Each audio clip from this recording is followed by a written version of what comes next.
She said coldly, "You have no right to decide my weekend plans. We're not even married yet." I'd booked a table at one of the nicest restaurants in the city, ready to propose with the Van Cleef diamond ring she'd been dreaming about.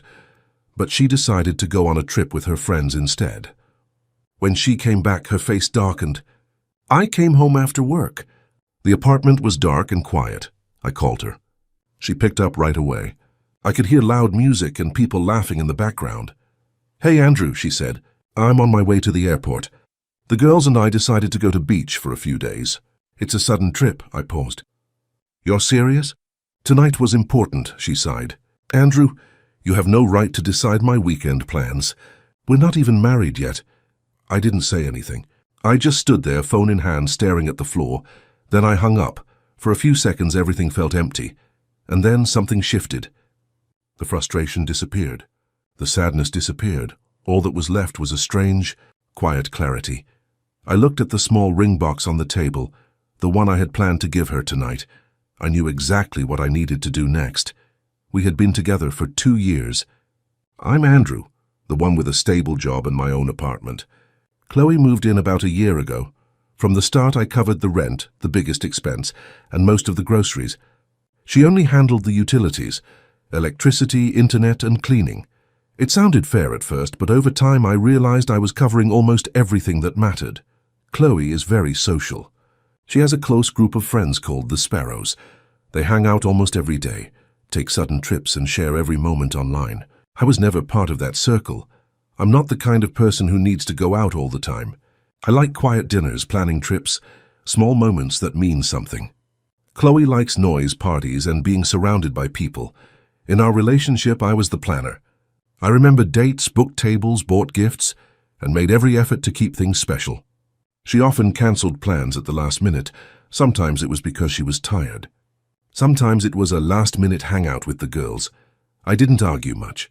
I thought it was better to let her have her space. But slowly, it stopped feeling like a relationship. Her friends treated my apartment like their place. They came over uninvited, ate my food, watched TV, and left a mess. Chloe said I was being too serious. When I decided to propose, I thought maybe this would balance things again. Maybe she would see how much she meant to me. I spent weeks planning the dinner and saving for the ring, but when she cancelled that night without hesitation, to go on a random trip with her friends, I finally saw the truth. It wasn't just about priorities. It was about respect. I was giving her everything. And she didn't even notice. That was the night I stopped trying to prove my worth to someone who never valued it. I sat on the couch, staring at the ring box on the coffee table. For a long time I didn't move. Then I opened it. The ring looked perfect, but the meaning was gone. I didn't feel sad. I just felt done. I picked up my phone and called Mike, my best friend. He answered fast. "Hey man, what's going on?" "I'm buying dinner tonight," I said. He laughed. "What's the occasion?" "My freedom," I said. "Bring Josh and Lena. Same restaurant as usual." That night I showed up at the restaurant wearing the same suit I'd planned to wear for the proposal. The staff recognized me. The reservation was still in the system. I told them to keep the table for 4. Just me and my friends. When my friends arrived, they looked around. "Where's Chloe?" Josh asked. "She's not coming," I said. "Actually, she's gone for good." We sat down, ordered drinks, and I told them everything. The call, the words she said, the trip, all of it. Nobody interrupted me. When I finished, I took out the ring box and placed it on the table. "This was supposed to be hers tonight," I said. "Now it's just a reminder of how naive I was." The table went silent for a few seconds. Then Mike raised his glass. "To lessons learned," Lena added, "and to better women in the future." We laughed, we toasted. At first, the atmosphere felt strange, like a mix of relief and disbelief. But soon the tension disappeared. We talked, joked, and laughed about old stories. I hadn't felt that relaxed in a long time. For a second, I thought about how different the night turned out. Same table, same suit, but a completely different reason to smile.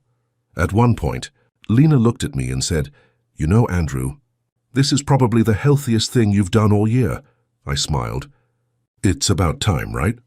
Mike ordered way too much food. Steaks, dessert, wine, said it was a breakup banquet. But for me, it didn't feel like a breakup. It felt like freedom. Before leaving, Lena asked, "Want me to take a picture?" We stood together, glasses raised, smiling. She took a few shots. "Should I post one?" she asked. I shook my head. "No, let's keep it between us. This wasn't about showing off or revenge. It was just real friendship. People who showed up when I needed them most." Later that night, I got home, put the ring box back in the drawer, and looked around. Same apartment, same silence, but this time it felt like mine again. After the dinner, I went home and started packing. Not my things, and as it took me the whole night. I folded her clothes, sorted her makeup, her shoes, and all the little things she had left all over the apartment. I put everything in boxes. It wasn't anger. It was closure. For once, the place looked clean. I hadn't changed the locks yet. I wanted her to take her things herself. No drama, no yelling. 3 days later, I heard the door unlock. Chloe came in wearing sunglasses, carrying a few shopping bags and a tan from her trip. She looked surprised to see the boxes. "Hey," she said casually, "why is everything packed?" I stayed calm. "Your stuff's ready for you to take." She froze. "What do you mean, ready for me to take?" "I'm asking you to move out." Her expression changed immediately. Confusion to shock, then to anger. "Are you serious right now? You're kicking me out." "What the hell, Andrew?" I nodded. "You said it yourself. I have no right to plan your weekend.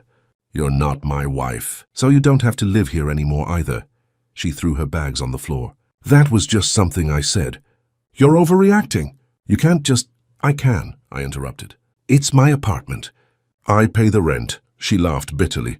"Oh, so now it's all about money. You think because you pay for this place you get to control me?" I didn't raise my voice. "No, I just think I deserve respect, which I haven't had for a long time." She started pacing. "You're unbelievable. I go away for a few days and you lose your mind. Are you even hearing yourself?" I didn't respond. I just started carrying a few boxes closer to the door. Then it happened. As I leaned down to grab one, the ring box fell from my jacket pocket and hit the floor. Chloe stopped. She stared at it. "What's that?" she asked quietly. I didn't answer. She walked over, picked it up, opened it, and froze. Inside was the Van Cleef and Arpels ring. Her face changed instantly. All the anger disappeared. Her voice softened. You were going to propose?" I said nothing. She looked up, eyes wide. "Andrew, I didn't know." "I swear, if I had known—" I cut her off.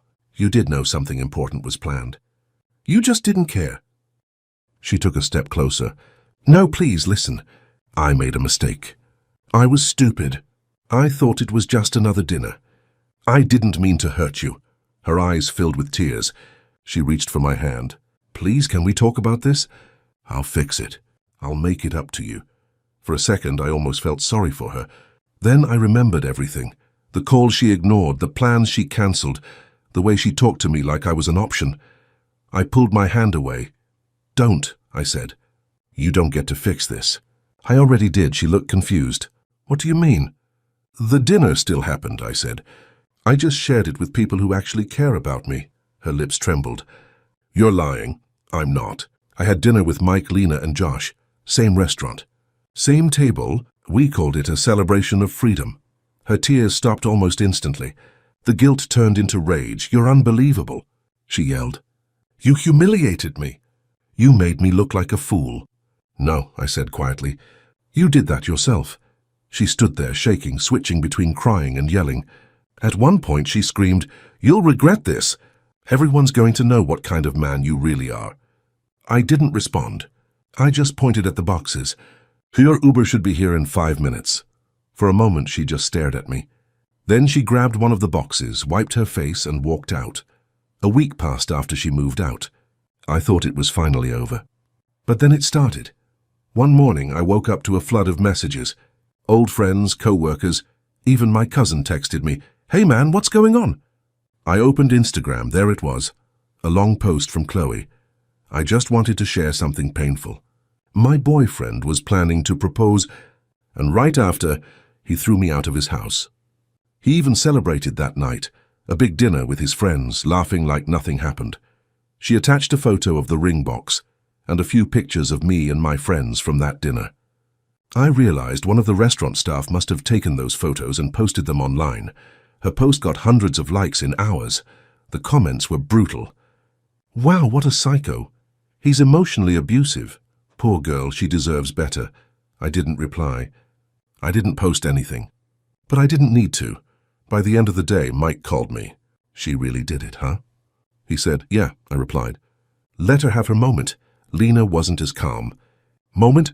She's lying about you, Andrew. We were there. We know exactly what happened.